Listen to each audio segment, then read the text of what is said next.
Shalom anak-anak, sekali ini Ibu mau cerita tentang mukjizat yang pertama kali dibuat oleh Tuhan Yesus, yaitu tentang air yang menjadi anggur. Nah, anak-anak, yuk dengarkan kisahnya ya. Suatu hari di kota Kana yang ada di daerah Galilea, ada pesta perkawinan. Pesta perkawinan yang cukup meriah. Banyak tamu-tamu yang diundang. Ibunya Yesus juga diundang dan ada di pesta perkawinan itu.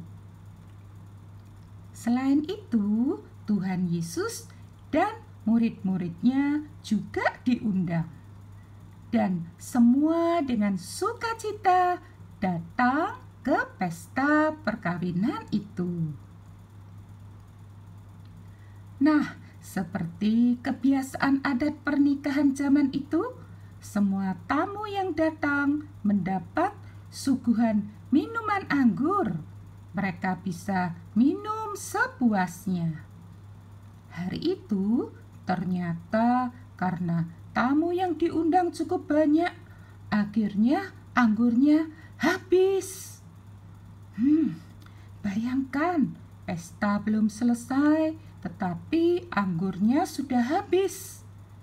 Wah, ini akan sangat memalukan bagi yang mengadakan pesta perkawinan itu.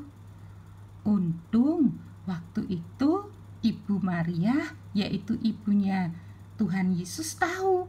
Jadi diam-diam dia datang kepada Tuhan Yesus dan berkata, "Mereka kehabisan anggur."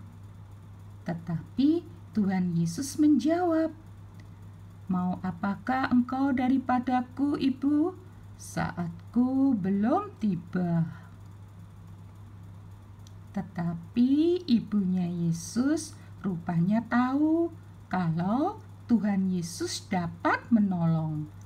Karena itu ibunya Yesus langsung berpesan kepada pelayan-pelayan, "Nanti apa yang dikatakan oleh Yesus kepadamu, buatlah itu." Dan betul, tidak lama kemudian Tuhan Yesus berkata kepada pelayan-pelayan itu, "Isilah tempayan-tempayan itu penuh dengan air." Nah, karena memang di situ ada 6 tempayan yang sebetulnya disediakan untuk pembasuhan menurut adat orang Yahudi. Dan pelayan-pelayannya menuruti apa yang diperintahkan oleh Tuhan Yesus.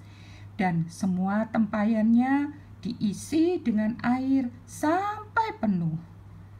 Setelah semua tempayannya penuh berisi air, Tuhan Yesus berkata lagi kepada pelayannya, "Sekarang cedoklah dan bawalah kepada pemimpin pesta." Pelayan itu menuruti apa yang diperintahkan oleh Tuhan Yesus, terus mencedok air yang ada dalam tempayan dan membawanya kepada pemimpin pesta. Waktu pemimpin pesta minum, ternyata airnya sudah menjadi anggur yang enak sekali. Sampai-sampai pemimpin pestanya heran dan bertanya kepada mempelai laki-laki, karena biasanya disuguhkan dulu anggur yang enak. Kalau semua sudah puas, baru yang anggur-anggur biasa. Tetapi semua tidak tahu dari mana datangnya anggur yang enak ini. Hanya pelayan yang mencedok yang tahu, karena itu asalnya hanya air biasa, dan dengan kuasa mukjizat Tuhan Yesus, maka airnya jadi minuman anggur yang enak sekali. Nah, ajaib sekali ya apa yang dibuat oleh Tuhan Yesus. Kita juga mau belajar taat seperti pelayan-pelayan itu. Mereka taat melakukan apa yang diperintahkan oleh Tuhan Yesus, sehingga mereka dapat melihat sendiri mujizat yang ajaib, yaitu air jadi anggur. Yuk kita juga taat akan segala perintah Tuhan Yesus ya, supaya kita juga dapat melihat mujizat yang Tuhan adakan dalam hidup kita. Oh ya, kalian juga bisa baca lagi kisah ini, ada di kitab Yohanes pasal yang kedua ayat 1 sampai 11. Puji Tuhan anak-anak, Tuhan Yesus memberkati. Amin.